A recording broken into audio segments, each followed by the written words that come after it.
Good afternoon. My name is Robert Simoes, founder of the Debate Network. Right now, there is a war in Lebanon, a war in Gaza. There is a fight going on between Pakistan and Afghanistan. The U.S. has attacked and captured another country's leaders. It has also threatened Cuba for its existence. The Ukraine-Russia war is still going on. The Iran war, which threatens the entire economic system of the globe, has begun and is going on. And where is the UN? The UN has been absent and totally useless as an international peace organization. The affirmative argument?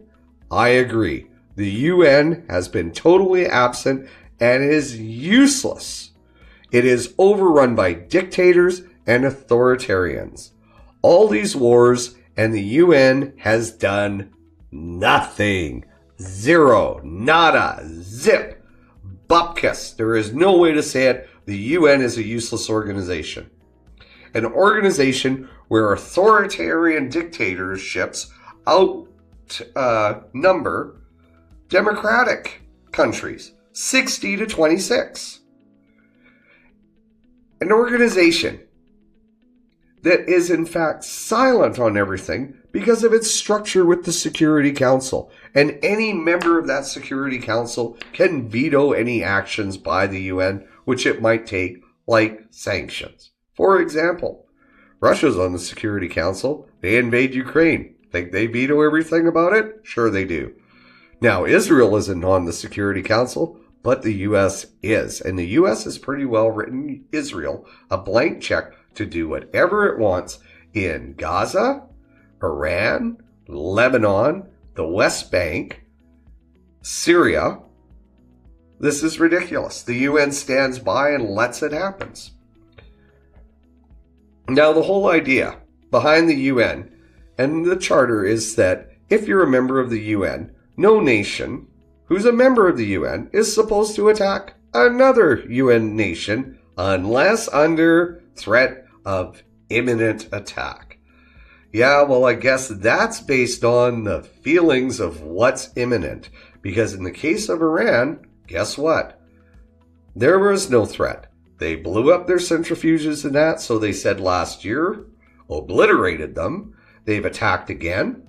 The Iranians have not shown that they wanted to build a nuclear weapon, although now they're going to be thinking about it. And in fact, before they killed Khomeini, he had put a fatwa on in Iran that said we're not building a nuke.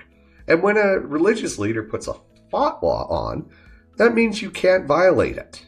Okay? It's a law. It's a rule. So the Iranians weren't going to build one because that would violate the rules. So here's another interesting thing about nuclear weapons.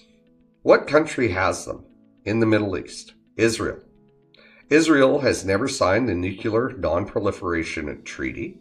Israel has never allowed inspectors from the International Atomic Energy Commission to inspect what they do. Yet, they have, according to various reports, anywhere between 80 and 200 nuclear warheads. Now, the UN, in my opinion, should be working to ban all nuclear weapons because nobody needs them. Nobody should have them.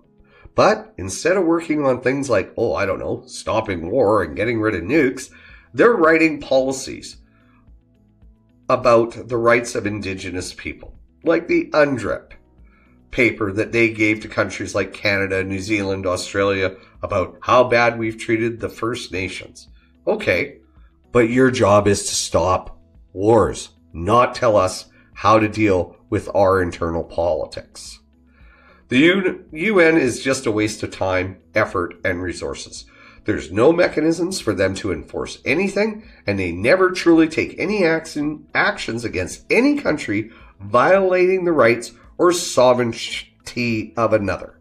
In a world of hegemonies, fighting for control and ignoring all conventions and international law, believing the policy of might makes right, the UN could be called Dunsel, a naval term for something that has become useless.